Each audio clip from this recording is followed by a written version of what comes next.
తటిత్వం త్వం శక్త్యా తిమిరపరిపంథి స్ఫురణయా స్ఫురన్నానారత్నాభరణపరిణద్ధేంద్రధనుషం తవ శ్యామం మేఘం కమపి మణిపూరైకశరణం నిషేవే వర్షంతం హరమిహిరతప్తం త్రిభువనం. అమ్మ, మణిపూరక చక్రమందు చీకటిని పోగొట్టి కాంతి రూపమైన నీవు మెరుపు తీగలుగా, నీ ఆభరణముల యందున్న రత్నముల నుండి వెలువడిన కాంతి ఇంద్రధనుస్సుగా గల నీవు శ్యామలా స్వరూపిణిగాను, ప్రళయకాల రుద్రునిగా ఆ శివుడు నివాసమున్నారు. ప్రళయకాల రుద్రునిచే తప్పింపబడుచున్న ఈ త్రిభువనములను నీ కృపారసవృష్టి అనే వర్షధారచే తడుపుచున్నావు. అట్టి శివశక్తాత్మకమగు నీలమేఘములను సేవించెదను. శివశక్తుల సూర్యప్రకాశ జలరూపాలను మణిపూర చక్రంలో దర్శించమని పరోక్షంగా ఆచార్యులు బోధించుచున్నారు.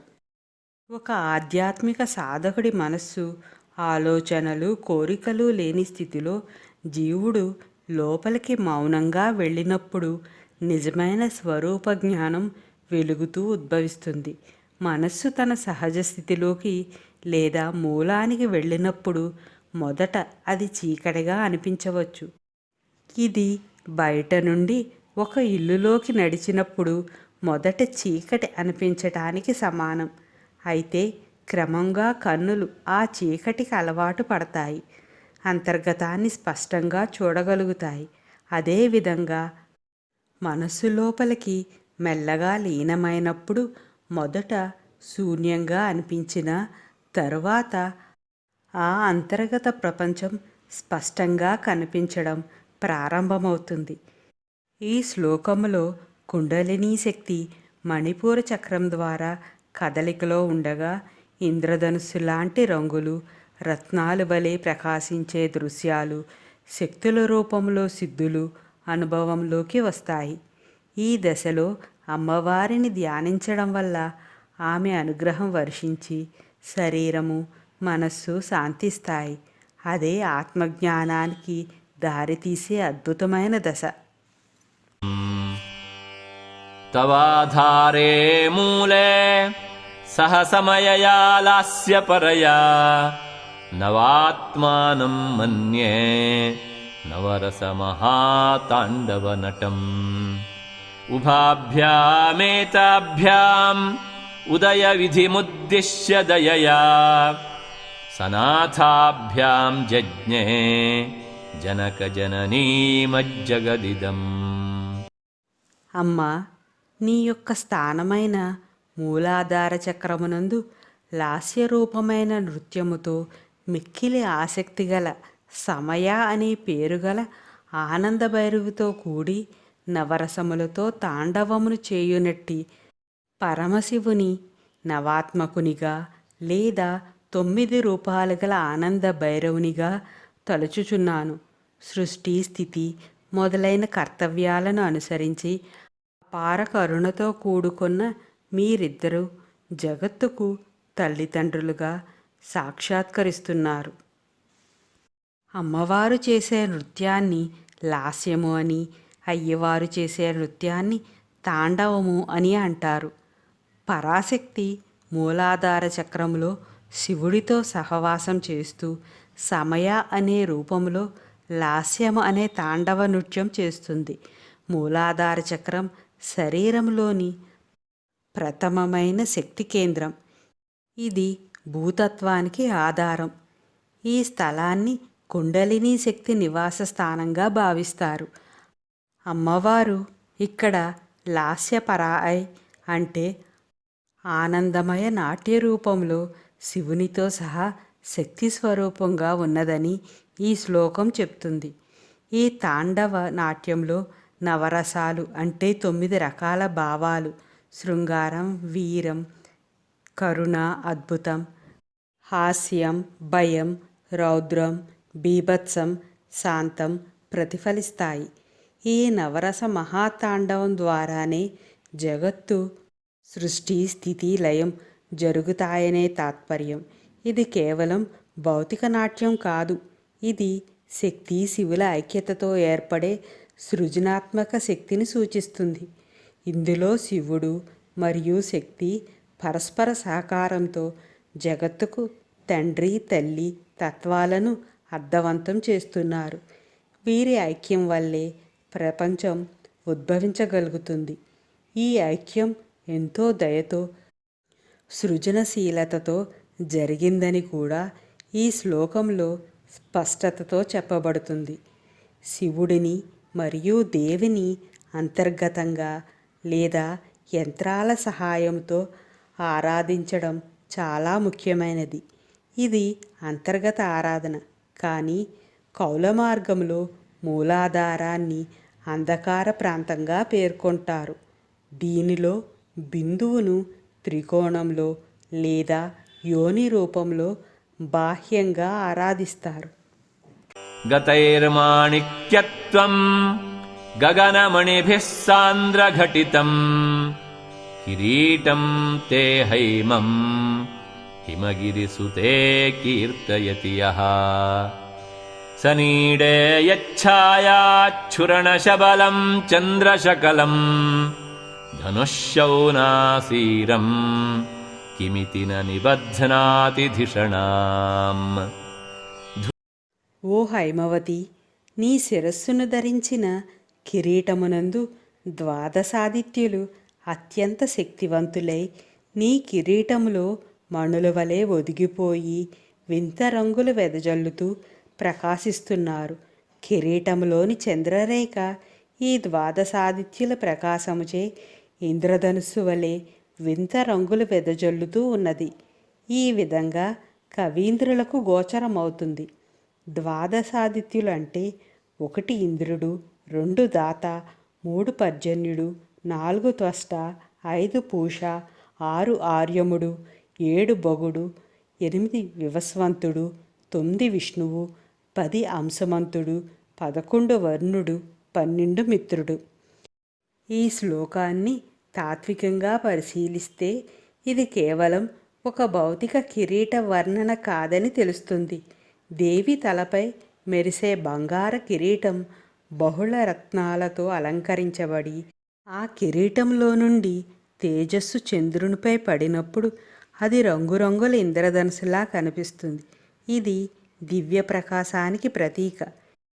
ఇక్కడ చంద్రుడు మనస్సును సూచిస్తే దేవి కిరీటంలోని తేజస్సు పరబ్రహ్మతత్వాన్ని సూచిస్తుంది. ఈ ప్రకాశం మనస్సు మీద ప్రభావం చూపించినప్పుడు అది అజ్ఞానాన్ని తొలగించి జ్ఞానోదయాన్ని కలిగిస్తుంది. దీనివల్ల సాధకుడు దివ్య ధ్యానం లేదా తురీయ స్థితికి చేరగలడు. శ్రీచక్ర సంబంధంలో చూస్తే కిరీటం అనేది సహస్రార చక్రానికి అనుబంధంగా భావించబడుతుంది. శ్రీచక్రంలో బిందువును అధిగమించిన తర్వాత, అంటే లోతైన తాంత్రిక ధ్యానంలో చివరి స్థాయిగా పరిగణించబడే బిందు పద్ధతి తర్వాత సాధకుడు తాను దేవిలో పూర్తిగా లీనమయ్యాడు అనే స్థితి ఏర్పడుతుంది. ఆ స్థితిలో అతను తానుగా లేకుండా దేవిని మాత్రమే అనుభవిస్తాడు. ఈ సమయంలో దేవి తేజస్సు తనలోకి ప్రవేశించి జ్ఞానరూపంగా అంకితమవుతుంది. శ్రీచక్రంలోని అంతర్గత ప్రదేశాలలో సర్వానందమయ చక్రం, బిందు చక్రం తర్వాత ఉన్న స్థితి ఇది. కుండలిని యోగ పరంగా ఈ శ్లోకం సహస్రార చక్ర ధ్యానాన్ని సూచిస్తుంది. సాధకుడు మూలాధారంలో ఉండే కుండలిని శక్తి యోగ సాధన ద్వారా జాగృతం చేసి దాన్ని చక్రాల ద్వారా పైకి ప్రయాణింపచేసి చివరకు సహస్రార చక్రంలో శివశక్తుల ఐక్యస్థితికి చేర్చాల్సి ఉంటుంది. కిరీట తేజస్సు అనేది దేవి జ్ఞానాన్ని, పరాశక్తిని సూచిస్తుంది. ఈ రెండూ కలిసి మనస్సు మీద ప్రభావం చూపించినప్పుడు అది ధ్యానాన్ని ప్రబోధించే ఇంద్రధనుసులా ప్రకాశిస్తుంది. మొత్తంగా ఈ శ్లోకం భౌతిక రూపంలో దేవిని వర్ణిస్తూనే అంతర్గత ధ్యాన స్థితిలో కుండలిని ప్రయాణం, శ్రీచక్ర అంతర్భాగంలో దేవి స్థితి మరియు జ్ఞానోదయ స్థితి వంటి గంభీర తత్వాలను సంకేత రూపంలో తెలిపే ఒక తత్వబోధ వాక్యం. ఇది దివ్య రూపాన్ని ఆశ్రయించి ఆ పరబ్రహ్మతత్వాన్ని అందించే ఆధ్యాత్మిక మార్గాన్ని సూచిస్తుంది.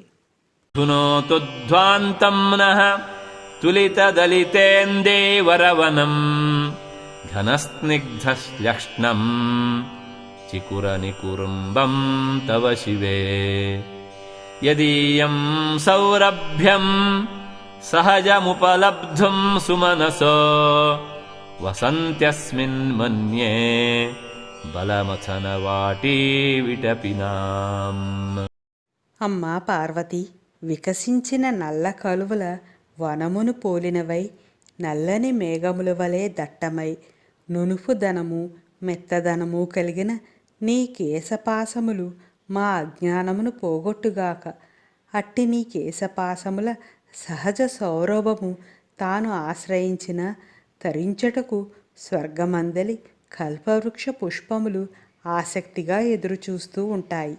దేవి యొక్క నల్లటి మృదువైన తేజస్సుతో మెరిసే జుట్టును ఆదిశంకరులు ఒక గాఢమైన నలుపు రంగు గల కమలాల అరణ్యముతో పోలిక చెప్పారు. ఆ కమలాల కిరీటంలా ఆమె జుట్టు సుగంధంగా సౌందర్యంగా ఉంటుంది. ఇది కేవలం రూపవర్ణన కాదు, ఆ జుట్టు నుంచి వెలువడే ప్రకాశం భక్తుల హృదయాలలో అజ్ఞానాన్ని తొలగించే జ్ఞానశక్తికి ప్రతీకగా భావించబడుతుంది. అంటే దేవి రూపాన్ని ధ్యానించడం ద్వారా మనస్సులో ఉన్న అంధకారం తొలగి అంతర్ముఖ ఆత్మజ్యోతి వెలుగుతుంది. అమ్మవారి సహజ కేశ పరిమళం కేవలం ఒక భౌతిక వర్ణన కాదు. అసలు అర్థం ఏమిటంటే, అమ్మవారి యొక్క సహజ తేజస్సు, సహజ చైతన్యం నుంచే సర్వసృష్టి ఉద్భవించింది. ఇది ఆమె విశ్వరూప నిష్కల శక్తి స్వరూపాన్ని సూచిస్తుంది. చెట్లు, వృక్షాలు, పుష్పాలు అన్నీ ఆమె సృష్టిలో భాగాలే. ఈ శ్లోకాన్ని ఆధ్యాత్మికంగా లోతుగా పరిశీలించే ఒక సాధకుడు దేవిని సగుణ రూపంగా ఉపాసించేటప్పుడు అర్ధాంతరంగా తాను ఆ దేవిలో భాగమే అనే సత్యాన్ని గ్రహించగలడు. ఇది అంతర్ముఖ దర్శనానికి దారితీసే మార్గం. ఇది మనలో అంతర్గత గురువుగా మార్గదర్శకత్వం వహిస్తుంది. నేను పూజించిన అమ్మవారు నాకు వేరు కాదు, నేనే ఆమె స్వరూపం అనే సత్యాన్ని స్ఫురింపచేస్తుంది.